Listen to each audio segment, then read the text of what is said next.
Sejam bem-vindos ao Advogado do Diabo, Justiça e os Números. Eu sou a Diana Ramos, diretora do Jornal de Negócios, e o Advogado do Diabo é o Luís Miguel Henrique. Olá Miguel, bem-vindo uma semana mais. Obrigado. Esta semana olhamos para o mundo do trabalho e para a semana de 4 dias. Há já resultados de um programa piloto que foi levado a cabo pelo anterior governo e as primeiras impressões são agora publicadas.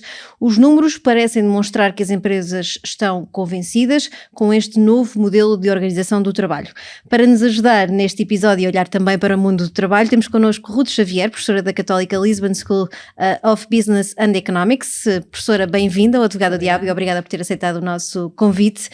As conclusões deste projeto piloto da semana de 4 dias mostram de alguma forma que as empresas estão a mudar, estão a dar pequenos passos de mudança? Muito obrigada pelo convite e muito obrigada por me receberem aqui.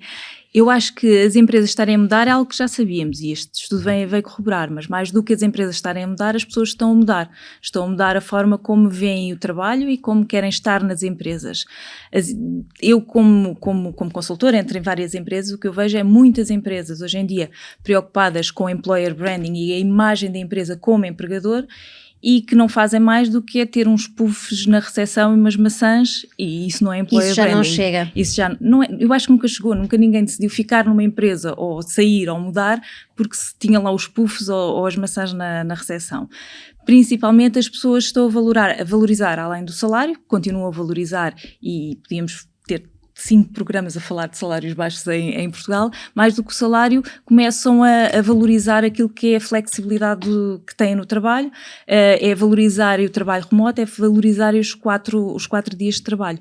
Enquanto este processo dos 4 dias de trabalho está a ser implementado, é um fator diferenciador das empresas para captar e reter o melhor talento nas empresas.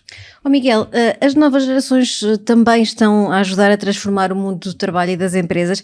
Estas exigências de que falava a Ruth dos trabalhadores mais novos, aliás, onde há uma maior exigência entre vida profissional e vida pessoal, estão a obrigar as empresas, numa lógica de retenção e de dar qualidade aos seus trabalhadores, estão a obrigá-los a mudar? Sim, deixa-me dizer o seguinte, até porque eu, um bocadinho como a Ruth, mas eu viajo e trabalho por 4 continentes, eu só nunca trabalhei na Oceania, e eu acho que isto tem muito a ver, primeiro, quando nós estamos a responder estas questões, temos que responder em contexto de paz, prosperidade, contexto geográfico, e o contexto geográfico influencia o contexto cultural. Por exemplo, se eu vejo isto a acontecer no Médio Oriente ou no Extremo Oriente, tenho alguma dificuldade em perceber. Se eventualmente isto vai acontecer em todos os países da América Latina, tenho extrema dificuldade em perceber. Se isto vai acontecer no continente africano, impossível. Se isto vai acontecer na Europa de Leste ou em toda a Europa de Leste, não me parece. É na velha Europa que isto vai isto temos que ver o contexto. E depois, mesmo na velha Europa, isto é pensado num contexto de paz e num contexto de prosperidade. Num outro também. Num contexto em que a lei do mercado e da procura de oferta em relação à retenção de talento, neste momento a força está mais às vezes do lado do trabalhador. Então neste momento o esforço que é feito pelo lado de quem está a comprar a mão de obra e nem de quem está a oferecer. Portanto, isto neste momento tem este contexto e só neste contexto é que então vamos agora às questões... Há que aproveitar este contexto em que o trabalhador agora tem mais vamos às questões força filosóficas em cima do contexto. E obviamente que questões como a transformação digital, a busca por um propósito, a diversidade, questões como o equilíbrio entre o trabalho e a vida pessoal, a colaboração e o trabalho em equipa, tudo isso são um conjunto de vetores sobre aquele contexto. Quando tu mudares o contexto, eu não me parece exatamente que seja a questão seja colocada de igual forma. Agora, 2024, Portugal, Europa Ocidental, União Europeia, ao dia de hoje, sim, obviamente que essa pressão começa a existir e, volto a dizer, acho que é a lei do mercado da procura da oferta e o esforço a ser feito pelas entidades, pelas empresas para procurarem e reterem o melhor talento possível. Professora Ruth Xavier, foram 21 as empresas que participaram neste projeto piloto, a maioria não desistiu, só 4 é que voltaram à semana de 5 dias. O que é que isto nos diz também, de haver tantas empresas que continuaram, ainda que tenham aperfeiçoado o modelo à sua realidade? Eu diria que, tal como referi, há essa necessidade, as empresas percebem essa necessidade de reter talento e, portanto, tão importante, ou quase importante como vender os produtos, é conseguir ter a mão de obra, os recursos especializados, a todos os níveis. Quando eu digo reter talento, é tanto talento muito formado, como com informações menos com pessoas com menos treinadas. E estava aqui, até antes de começarmos, a lembrar-me de uma história quando diziam uma instituição, que eu não vou referir qual é a instituição, mas perguntava ao líder da instituição quantas pessoas é que lá trabalham, e o que ele respondeu foi metade das que lá estão.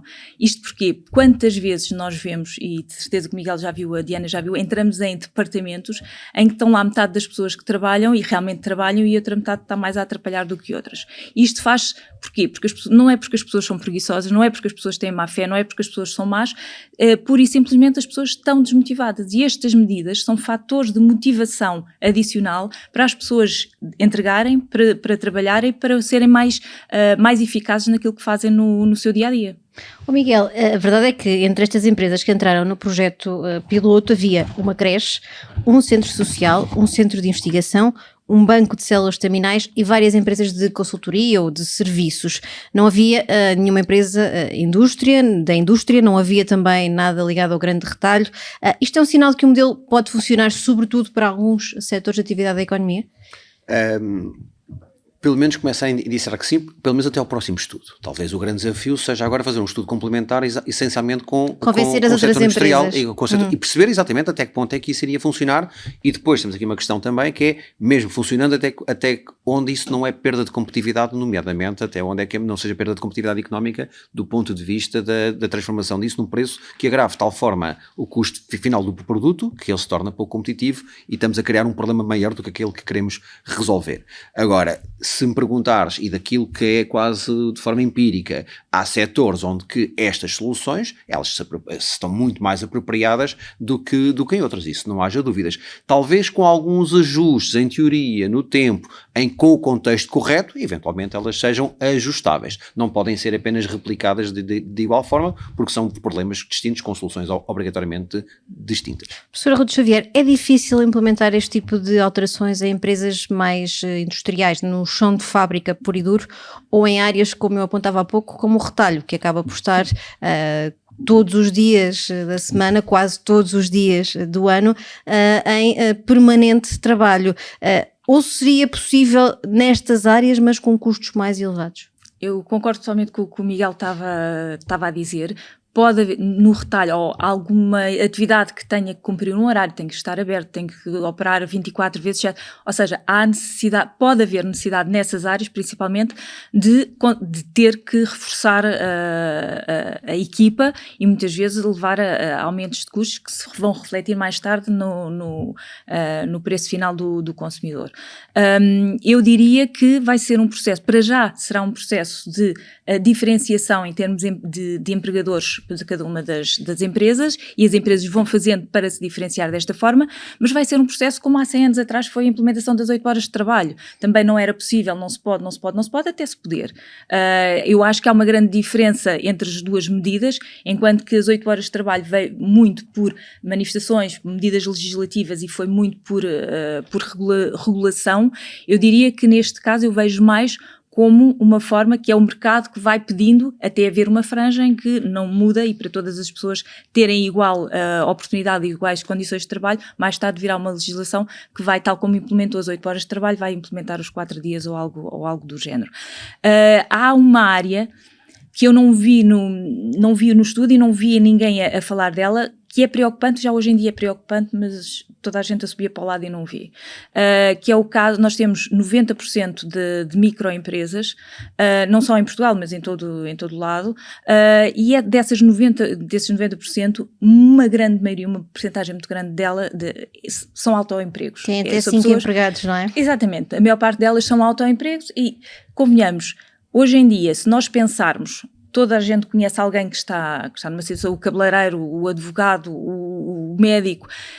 Quem realmente tem este tipo de atividade, nestas microempresas, nestas atividades unipessoais, já hoje em dia, para ter um rendimento mínimo, não trabalha 8 horas por dia, mas ninguém está preocupado com isso. E mais, estas pessoas muitas vezes pagaram pelo seu posto de trabalho. Pagar o escritório, pagar o cabeleireiro, pagar o talho, pagar o que fosse para ter o seu posto de trabalho. Para conseguirem ter um rendimento médio, acabam por ter que trabalhar 8, 9, 10, 12, 16 horas por dia e, portanto, é inimaginável estas pessoas terem as 4 dias por semana ou qualquer coisa que o valha. é uma injustiça e não está a ser visto já hoje em dia com as 8 horas de trabalho.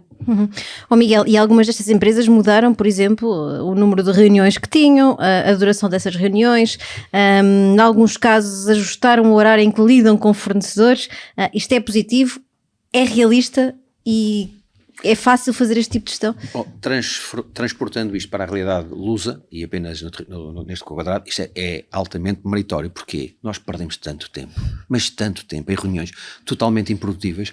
Eu, há alguns anos esta parte, eu vou ser sincero, houve uma altura que eu comecei a trabalhar em São Paulo, e São Paulo, gente, ser Brasil, as pessoas têm uma ideia errada, que são altamente norte-americanizados. E eu fui totalmente disciplinado a ter reuniões de forma muito concreta, muito produtiva, horário de muito início, assertiva. horário de fim. Horário de início, horário de fim, e com 20, 30 minutos tinha que se dizer tudo e mais alguma coisa, e com 3, 4 pessoas à mesa.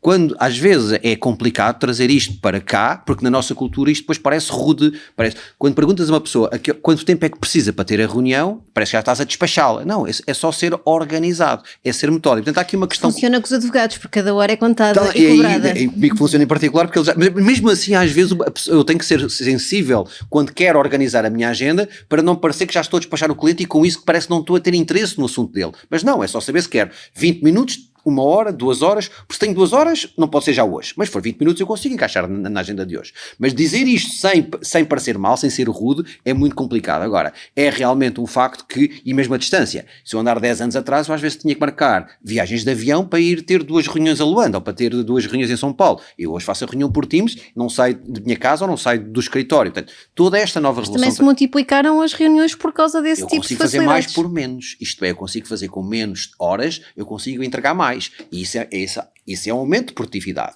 Agora, culturalmente, e agora respondendo claramente à tua pergunta, por favor tragam-me isto para Portugal e que todas as pessoas percebam que é normal as reuniões serem mais curtas possíveis e que tenham um princípio e um fim, porque isso só ajuda a agenda de todos. E um objetivo, não é? Para nós, eu acho que, ouvindo Elon Musk a dizer que, nomeadamente, as pessoas não são obrigadas a tratar nas reuniões e que quando são convocadas e percebem que não estão ali a acrescentar, que podem sair, que ninguém leva a mal isso, acho que isso é um fator completamente disruptor daquilo que nós entendemos como uma reunião que obrigatoriamente temos de estar de princípio ao fim e ninguém pode interromper nem ninguém.